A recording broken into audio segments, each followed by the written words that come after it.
Como yo les mencionaba, pues en la introducción del curso, en la presentación del curso, lo que vamos a utilizar básicamente en este módulo de SIG es QGIS y vamos a estar viendo algunas implementaciones o utilizaciones de RStudio. Bueno, entonces vamos a empezar por hablar un poco sobre QGIS. Entonces, QGIS es un software, se conoce como un sistema de información geográfica que es de código abierto, es libre. Funciona en plataformas Linux, Unix, Mac, Microsoft Windows y eventualmente tienen una app para Android también. Básicamente tiene una gran comunidad que lo soporta, como ustedes pueden ver en la imagen. Todos son, digamos, por así decirlo, voluntarios. Son personas que no reciben, digamos, un salario o tienen un ingreso fijo por desarrollar este software. Y pues básicamente en algunos casos piden colaboraciones o aportes o donaciones para poder mantener su comunidad y sobre todo para poder actualizar el software y que tenga pues todas las últimas innovaciones o digámoslo así, funcionalidades, algoritmos que sí pues obviamente se incluyen en ArcGIS debido a que ya es un programa pago y pues que puede llegar a ser muy costoso dependiendo de quién lo esté comprando, ¿no? Si es una entidad pública, una entidad académica o una entidad privada. Pero la ventaja que tiene QGIS es que funciona prácticamente igual, básicamente se puede hacer lo mismo. De pronto algunas herramientas suelen, en algunos casos, en algunas versiones y a veces muy relacionado con las tarjetas gráficas de los computadores, suelen presentar problemas, pero normalmente QGIS, al ser pues soportado por tanta gente a nivel mundial, pues tiene más de una herramienta que permitiría hacer la misma, digamos, la misma tarea, ¿no? Esa es una de las ventajas. Es muy equiparable a ArcGIS tanto en los lenguajes en los que está diseñado, como puede ser el C++, Python, que son básicamente, Python es el lenguaje por excelencia en el que funcionan los sistemas de información geográfica, dada su versatilidad, tiene un sinnúmero de ventajas y pues lo que es ArcGIS y QGIS están montados ambos en esta y corren sus algoritmos en este lenguaje de programación. Entonces, pues eso hace que sean también como muy, muy afines, ¿no? Probablemente existan diferencias entre ambos, algunas más como de forma, ¿no? Donde se ubican las funcionalidades, pero en la medida que uno se va acostumbrando a este software, rápidamente le va cogiendo el tiro y pues eventualmente, si no existe la necesidad de tener ArcGIS, uno lo termina reemplazando sin ningún problema. La gran ventaja que tiene, por ejemplo, es lo que les digo, no necesita licencia, lo puede instalar uno sin problema. Y eso no ocurre, digamos, con ArcGIS, ya que si uno lo quiere tener en un computador privado para hacer alguna tarea, pues me imagino que los que lo han utilizado y lo han tenido que instalar saben que pues no es una tarea sencilla y se requiere estar actualizándola y sobre todo pues instalar copias no controladas, ¿no? Entonces pues eso es básicamente QGIS. En este link ustedes tienen acceso a la página principal de ellos. Sí, aquí se explica un poco qué es acerca de ellos, la comunidad que tienen, características, bueno, casos de estudio. En realidad es una organización y bueno, le brinda todo el soporte que el programa requiere, que eso es una de las grandes ventajas. En Colombia también tenemos una comunidad, un grupo se llama QGIS Colombia, el grupo de usuarios de QGIS en Colombia. Tienen pues unos estatutos, hay un formulario de inscripción si ustedes quieren participar de esa comunidad. Tienen unos eventos que organizan para hacer talleres, capacitaciones, etcétera. Pues bueno, puede ser un recurso importante para ustedes en la medida que pues, les pueda gustar el programa y lo sigan utilizando, ¿no? De pronto algunos de ustedes empiecen a utilizarlo más que el mismo ArcGIS, puede ser una de las situaciones que se presenten.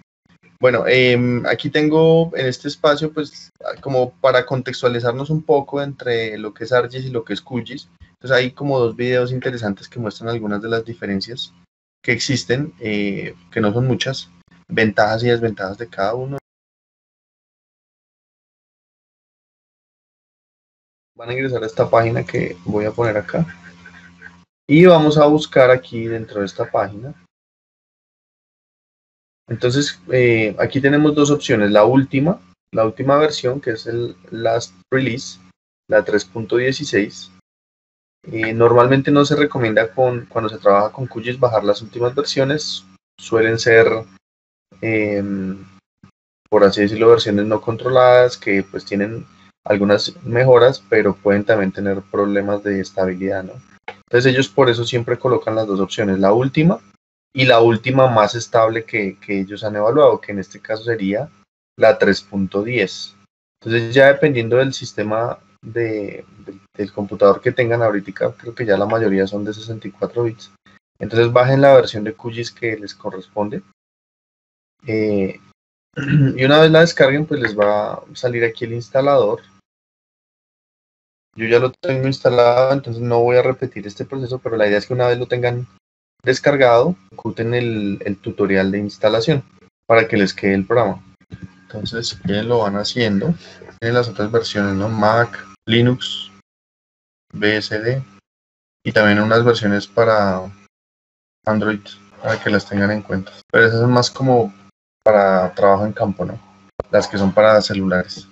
Bueno, mientras los programas descargan, entonces vamos a hablar un poquitico de la vista. Cuando ustedes abran el programa, ustedes se van a dar cuenta que instala varias aplicaciones cuando QGIS se instala.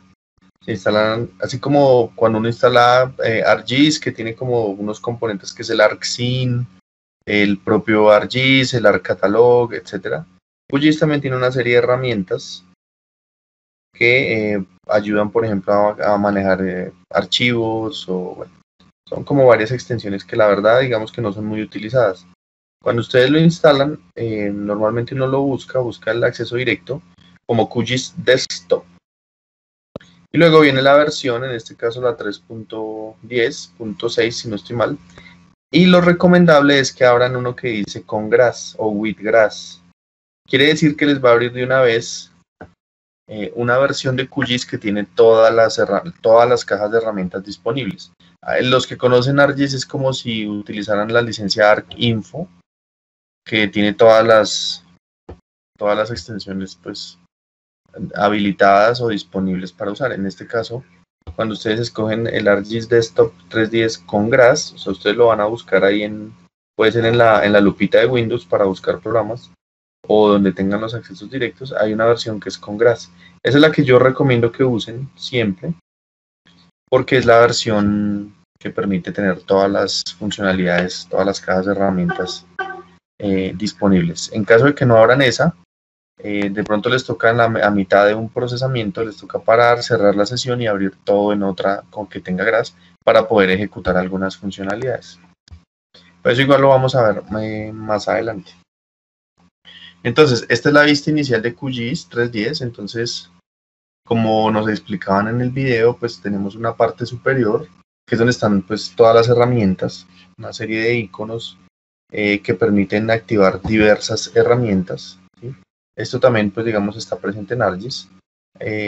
Básicamente son herramientas necesarias para manipular la vista que está acá, digamos, manipular las capas que están aquí, o de pronto tomar distancias, como por ejemplo esta regla, o deseleccionar la información, como puede ser esta, los iconos de zoom, zoom in, zoom out de siempre, o el de centrar a la extensión de la capa que tengas, o a la de selección, a la de mover, o el pan que uno mueve, digamos, la vista. Entonces todas estas, digamos que son herramientas que uno puede personalizar y uno puede usar más o menos dependiendo de lo que vaya a hacer.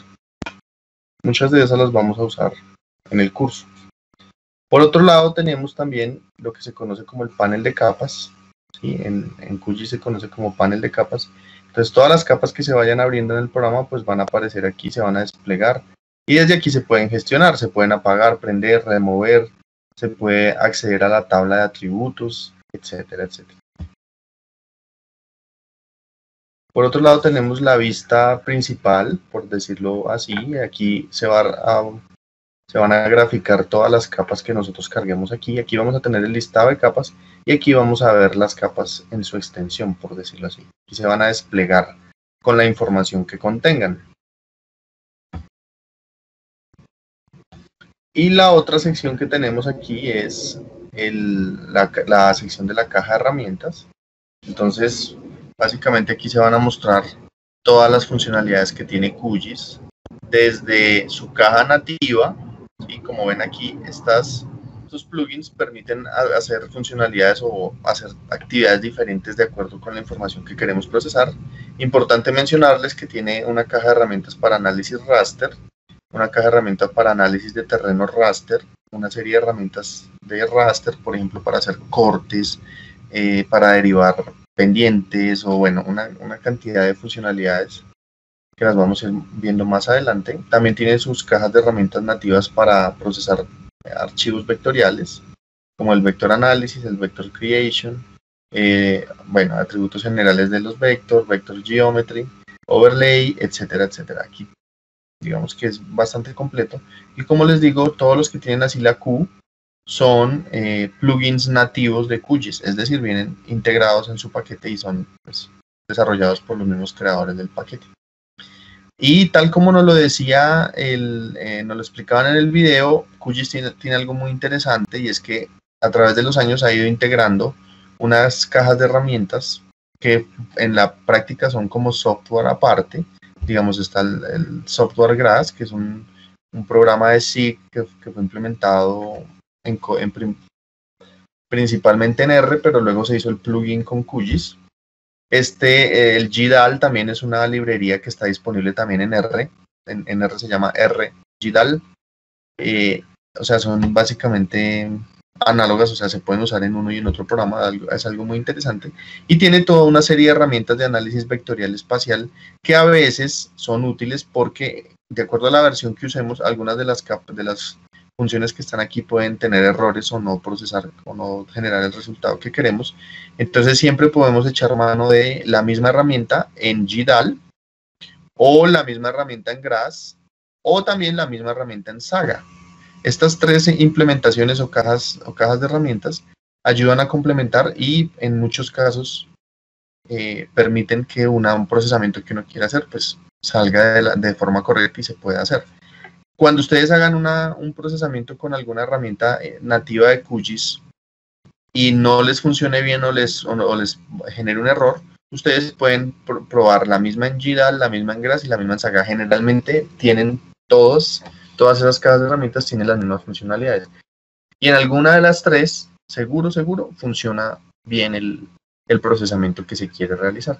Y esa pues es una también de las principales razones por las cuales se hizo la integración con estas cajas de herramientas, que ya eran pues software para sistemas de información geográfica funcionales que tenían sus ventajas, ¿no? Como lo escuchábamos, Saga es muy fuerte en todo el tema hidrológico, entonces tiene unas herramientas muy interesantes para, por ejemplo, modelar la superficie del terreno, curvaturas, etcétera, que se usan mucho en análisis hidrológicos.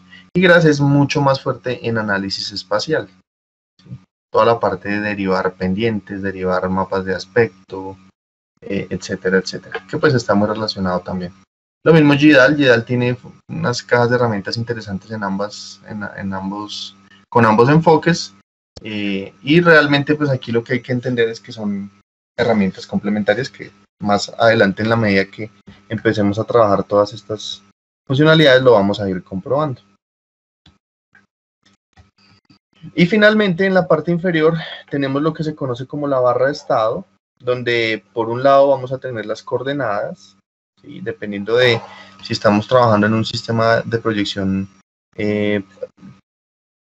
valga la redundancia, trabajándolo proyectado, trabajándolo es decir, en coordenadas planas, o si estamos trabajando con un sistema de proyección geográfico, que pues básicamente nos estaría dando coordenadas en grados, minutos y segundos, o grados decimales, de acuerdo a lo que escojamos.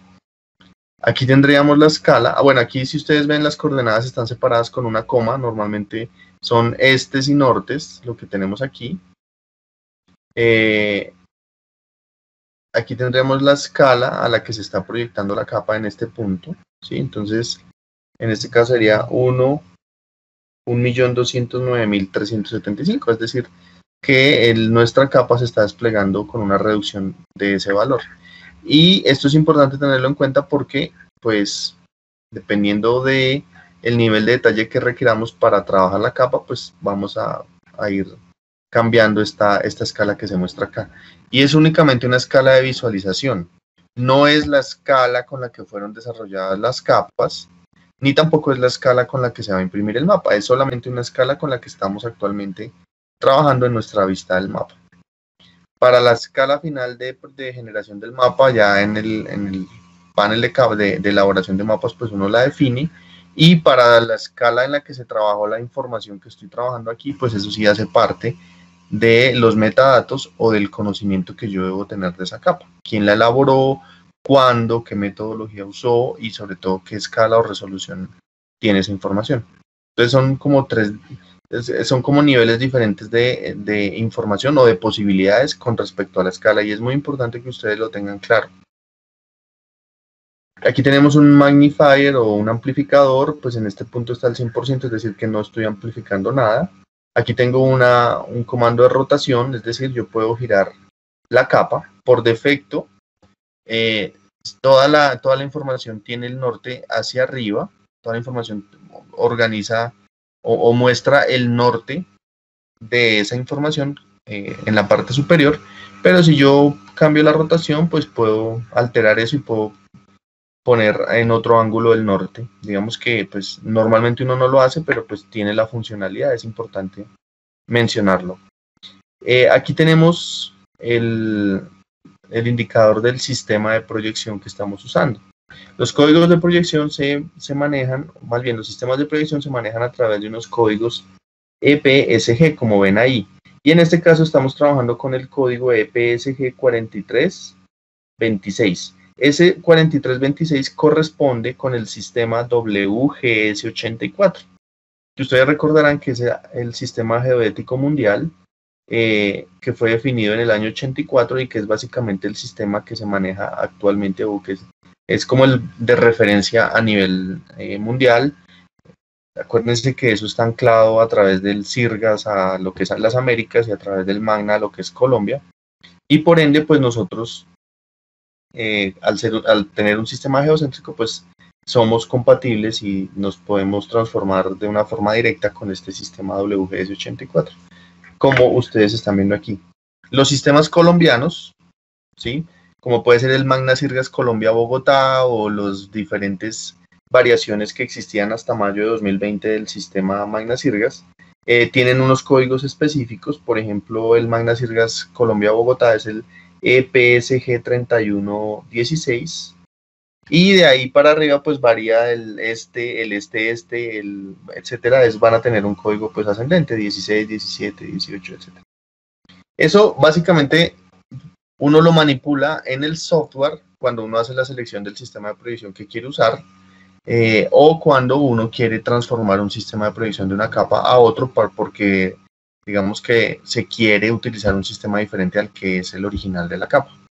Todos esos temas los vamos a estar profundizando. Importante en este punto saber que siempre debo tener muy presente en qué sistema de proyección se me está mostrando aquí, porque este que se está mostrando aquí en la vista inicial de QGIS es el que está por defecto utilizando QGIS para mostrar las coordenadas acá y para manipular la información geográfica. Es decir, si ustedes cargan una capa que no está en 4326, sino está, por ejemplo, en 3116, QGIS, al estar configurado en este punto como 4326, me va a transformar la 3116 a la 4326 y me la va a mostrar en el sistema 4326, teniendo y haciendo la claridad que es una transformación al vuelo.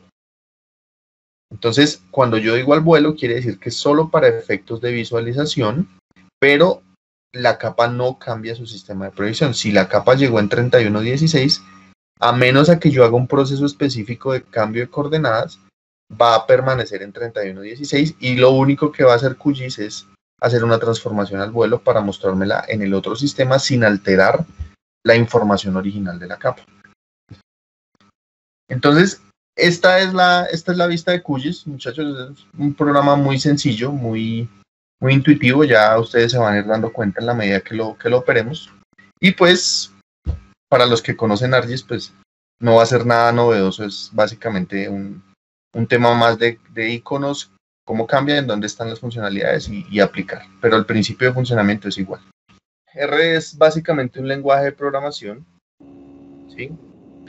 Fue inicialmente desarrollado con un enfoque al análisis estadístico y en su momento fue una reimplementación de un lenguaje que se conocía en ese momento como el lenguaje S, que era un lenguaje también de corte estadístico, pero que era pago, por así decirlo. Entonces los creadores, ya digamos que les van a ampliar la historia, que son Ross Ijaka y Robert Gentleman, ellos decidieron, pues de cierta manera como una forma de burla también, pero también porque vieron digamos, la facilidad de uso que tenía ese lenguaje S, decidieron crear el lenguaje R. Algunos dicen que por las iniciales de ellos, Ross y Robert, pero es un lenguaje muy parecido al S y básicamente lo desarrollaron como código abierto y fue tanto el éxito que tuvo que a nivel mundial empezaron a existir muchas comunidades también de personas que lo usaban y lo fueron mejorando al punto que fueron creándole nuevas extensiones, fueron complementándolo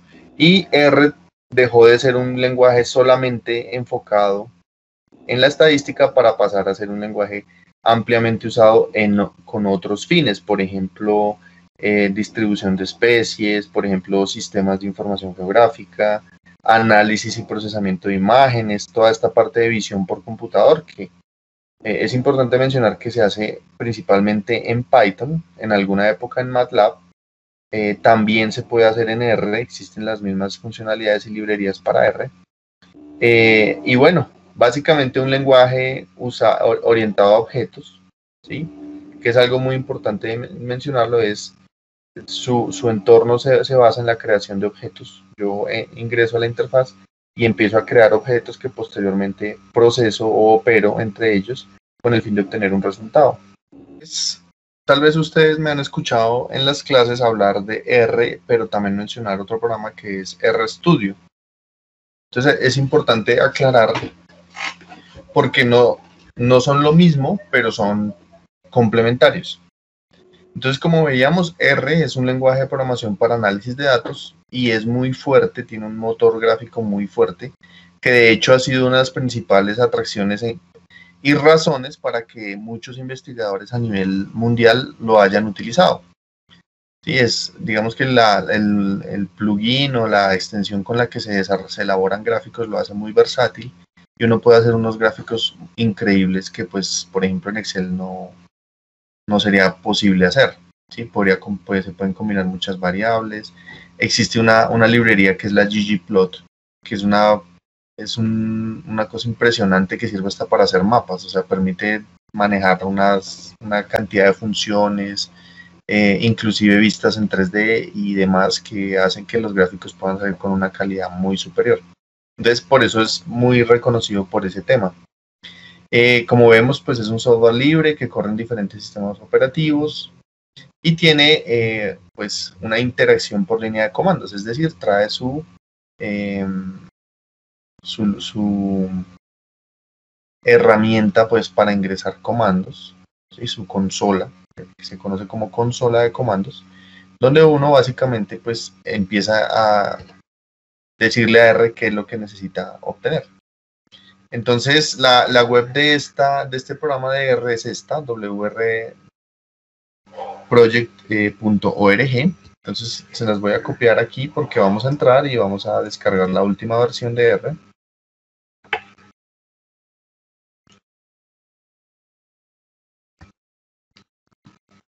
Entonces aquí hay como un enlacecito que dice Download R, entonces le hacen clic a este.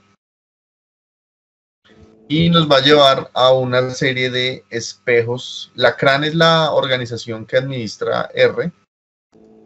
Entonces, pues ha cambiado un poco. Antes lo llevaba de una vez a la página de descarga. Ahora lo lleva uno como a escoger el espejo que uno quiere usar.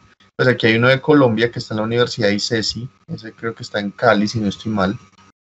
Entonces ustedes entran aquí, digamos, bajan, buscan Colombia, entran a ese espejo de la CRAN y aquí ubican el R, pues, que está para su sistema operativo, ¿no? Entonces, pues, en mi caso es Windows. Entonces aquí me preguntan tengo aquí instalar por primera vez y aquí llego al 403, aquí lo pueden bajar. Entonces miren que aquí ya está bajando el programa R. Yo ya lo tengo instalado, por lo tanto voy a cancelar esa. Entonces cuando lo terminen de descargar, deben hacer el mismo procedimiento, que es ejecutar el tutorial de instalación. Bueno, entonces, mientras ustedes lo van descargando, vamos a hablar de RStudio. RStudio fue un programa, una interfaz gráfica más bien, que surgió porque R en sus primeras versiones era pues muy poco intuitivo, muy poco, más bien muy difícil de manejar o no era tan sencillo. Cuando uno generaba gráficas salían una cantidad de ventanas pero como sin una coherencia. Si uno hacía 10 gráficos, se armaban 10 gráficos que quedaban regados en la barra del escritorio y realmente uno después tenía que buscar cuál de esos 10 gráficos era el último. Entonces, digamos que derivado de como lo básico que era el R, el programa de R original, surgió RStudio, que es básicamente una interfaz gráfica, es un entorno de desarrollo integrado que se conecta con R. Por eso es importante que ustedes instalen R y luego instalen RStudio. Los dos programas deben quedar instalados. Lo que hace RStudio es conectarse con R y operar con la interfaz gráfica que presenta RStudio, pero con el, digamos, con el core del lenguaje que tiene el programa de R por defecto. Incluye también consola, tiene un editor de sintaxis que apoya la ejecución de código. Esto quiere decir que si ustedes están escribiendo código y tienen errores, RStudio los identifica y se los señala para que ustedes estén atentos y puedan corregir el error. Tiene herramientas para trazado, depuración y gestión de espacio de trabajo. Quiere decir que le ayudan a uno a tratar de hacer una programación más eficiente y sin errores. Entonces, para descargar ese programa vamos a ingresar a esta dirección. Bajan un poquito y aquí está RStudio Team. Entran aquí a la pestañita que dice descargas, arribita, dice download. Aquí te preguntan la versión. Entonces la que yo siempre uso es la versión free, por obvias razones. Está RStudio para el escritorio, free, y también está server, que es el entorno de servidor. Pero pues las versiones gratis no tienen muchas de las funcionalidades, ¿no?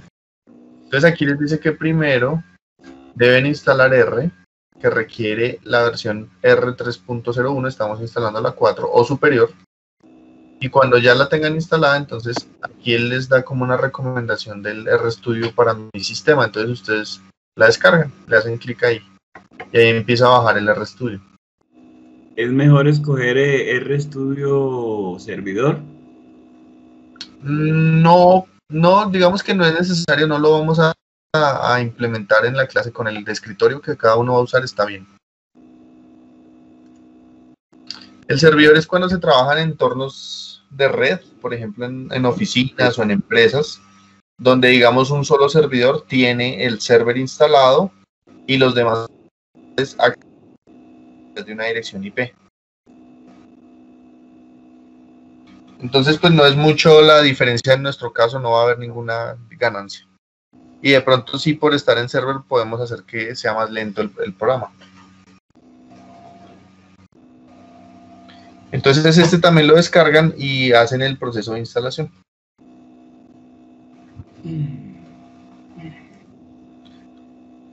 Entonces miren que ya llevaríamos el QGIS, llevaríamos el R y ahora el RStudio. A mí me gusta ponerlo en fondo azul o en fondo oscuro porque me hace un mejor contraste cuando estoy aplicando código. Entonces, básicamente en la interfaz de RStudio van a encontrar lo siguiente. En esto que estoy resaltando en este cuadrito verde, lo que van a encontrar es, por un lado, el editor de código. O sea, ustedes van a activar aquí como una hojita que les permite escribir los códigos que se van a ir haciendo, de tal manera que los pueden guardar y reutilizarlos en siguiente programación. Aquí en estas pestañitas son todos los códigos que yo creo, que yo he creado, digamos, en esa sesión en la que tomé el pantallazo. Yo estaba trabajando todos estos códigos. Los que tienen nombre, pues son los que están guardados, que se guardan con estos disquetes de acá. Y los que están como sin título, en rojito, son códigos que de pronto yo modifiqué o que no les he puesto un nombre porque los, digamos que no son códigos finales o son solo para apoyar. Pero saben ustedes que no los han guardado porque se ven así. Cuando ustedes ya presionan el disquete y guardan el código, él se va a almacenar y les va a quedar guardado aquí lo que programaron.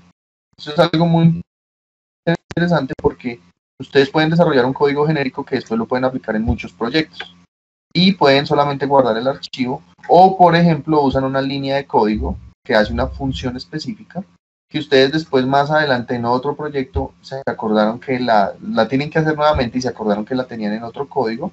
Entonces pueden ir a reciclar el código y sacar la línea y adaptarla pues a la nueva programación. Es una de las principales ventajas.